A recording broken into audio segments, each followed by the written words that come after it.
what is the functional unit of the ERP? So the first functional unit of the ERP is the financial module. So the financial module is a very important module. So this module is the core of the many ERP software packages. So this is why it is called as the core, because of every ERP or every organization, it is mainly depend upon the financial condition. So if the financial module, why we call it is the core, because of it is a very important part of the whole organization. So it can collect the financial data from the various financial departments, and it generates the valuable financial reports. So I have already given you the examples, like suppose you want to take 1,000 rupees from your father or the mother. So what is the requirement, or why you want the 1,000 rupees, you should have to give the details to them. Okay, and that details is nothing but we can call it is the balance sheet, then whatever the trial balance, then the financial, then the general ledger. So these are the requirement. So whenever there is a financial module, that financial module is basically consist of the balance sheet. Then the balance sheet is very important, because of whatever the balance is with you, according to that you have to make a plan for the next. Then what are the requirements of the, again for the production, what are the requirements? So all those containing in the financial module. So why it is core? Because of all the means from the production to the product, everything is depend upon the financial module. So this is a very important. Next one is your manufacturing module. So manufacturing module is contain necessary business rules to manage the entire production process. Suppose you want to produce, or you want to produce a particular product. So to produce the particular product, there is a requirement, or there is some basic rules of the business, when that product will get a start, when that product will get a completed, how much time is required. So what are the rules available in that particular process, that is available in the manufacturing model. So this module of the ERP enables the enterprise to combine the technology and the business process to get integrated solution. So we can call it is also provide the freedom to change the manufacturing and the planning method whenever there is a requirement. So manufacturing module is basically consist of, they are having the provision, they can make a change, and they can make a change into the plan if there is any requirement. So that module is again a very important, because of they are dealing with the manufacturing process, whatever the plan, when the product will get a complete, what is the user requirement, everything is done into the manufacturing model. Next one is the production planning module.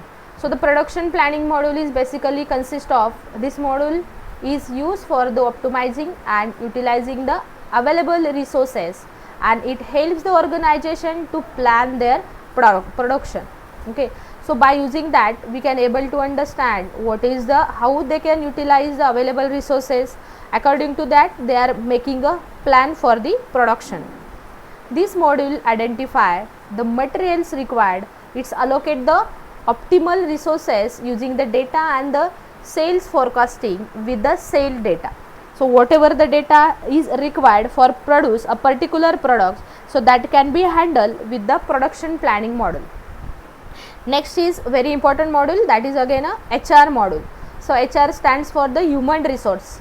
So HR is basically consist of, it is update and the complete the employee database, that includes a personal detail, personal information, salary detail, attendance of the employee, performance of the employee, again the promotion of the employee.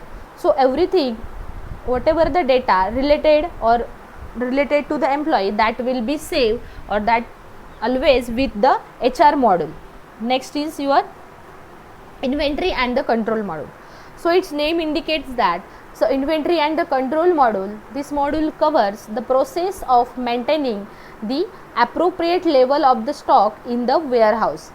So whether it is responsible for identifying the inventory requirement and setting the target of the stock item required. So inventory and the control module basically done whatever the requirement of the user, according to that type of stock is available or the not. If it is available, then no problem. If it is not available, then they have to arrange the particular stock for the user. Again, it is again checking whatever the target. Suppose they want to produce the 50 items, according to that whether they are going to complete the 50 items within the stipulated time. If it is not, then they have to make a plan so that they can achieve their proper requirement or they can achieve their final goal. So that module is nothing but your inventory control module. Next one is your purchasing module. So purchasing module is very important because of this module is always help for generating the purchase order evaluation, the supplier and the billing. So whatever, if you are producing the particular product, but that product should be sell out, and that process is done by using the purchasing module. So purchasing module is selling, they are performing or they are selling their products, they are making the billing process, and they are providing the finance and the production planning module. So whatever the supplier task, they have to supply their products, again they have to make a billing, and it is connected to and it is supplied to the inventory, finance and the production planning module. So the next is marketing module. So again it is a very important module in your ERP cycle. Why it is important? Because of nowadays everything is depend upon the marketing strategy only. So whatever product you are having, if that product is having a very good quality, but if it is not well advertised, then there is a useless of your products. So the advertisement is a very important part, and that part is comes under in your marketing module. So the marketing module is basically consist of your advertisement of the product.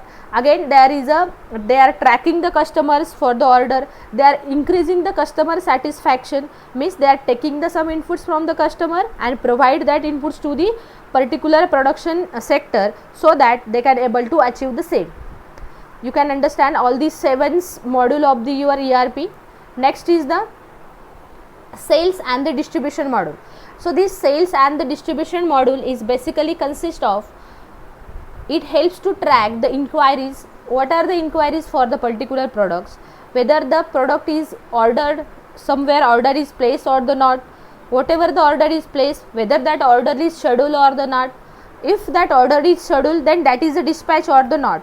So this process, suppose we are comparing our online shopping, so all this activity is done, they are always sending us a email messages that your order is placed now your order is confirmed, now this is the now it is shifted from this company or this e-bus, so that we can able to track our order. So that is nothing but your sale and the distribution module.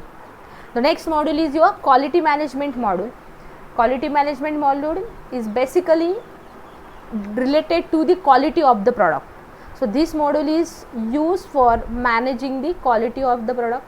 If the product quality is very good, then there is no problem, ultimately your product will run in the market. If the product quality is not up to the mark, then ultimately you have to suffer some losses. So this quality management module fulfill the functional quality planning, and it is the providing the inspection and the quality control over the ERP. So these are the modules of the ERP. Then there are the some technology related to the ERP.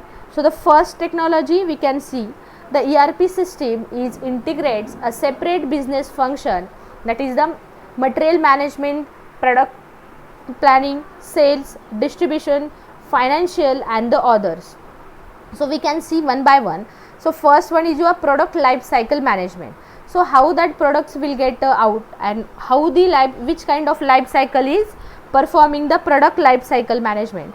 So the product life cycle management is the process of managing the entire life cycle of the product, so that it is used to determine the lifespan of the particular products. So by using the which activity we can or the products can suffer, so that everything is done under the product life management system. Next one is your management information system, that is the MIS. So this in the MIS there are the 3 components. Those are, first one is the management component, then the information and the system. So MIS stands for the management information system. So management is the end user of the data, that is the decision maker. Information is the process data, and the system is integration of the holistic view of the enterprises. So MIS is basically consist of management, information and the system. So what is meant by the management? Management is nothing but the end user of the data, that is decision marker. Next one is the information. So information is nothing but the process data, whatever the data you are having, whatever the work in that data is done, that is called as the process data. And the system is the system where they are interacting with the views of the particular enterprises. So that is nothing but your management information system and the MIS. So next is your supply chain management. So the supply chain management, it consists of all the activity associated with the moving goods from the supplier to the customer. So whatever the procedure is done between when you are sending your product from company to the particular consumer, so or you are selling your products from the your company to the supplier. So what kind of activity is done? That is done under your supply chain management. So we can see the overall activity of the supply chain management. So basically first thing is that you have to find out the customer. So suppose this is your raw material, so that raw material is supplied to the supplier. So supplier is supplying that raw materials to the particular manufacturing company. Manufacturing company work on that and they are producing their product. Whatever product they are produced, they send that product to the distribution. So the distribution is sent to the customers, and again they are taking the review from the individual consumer. So today we will stop here. Next part will be conducted in the next lecture.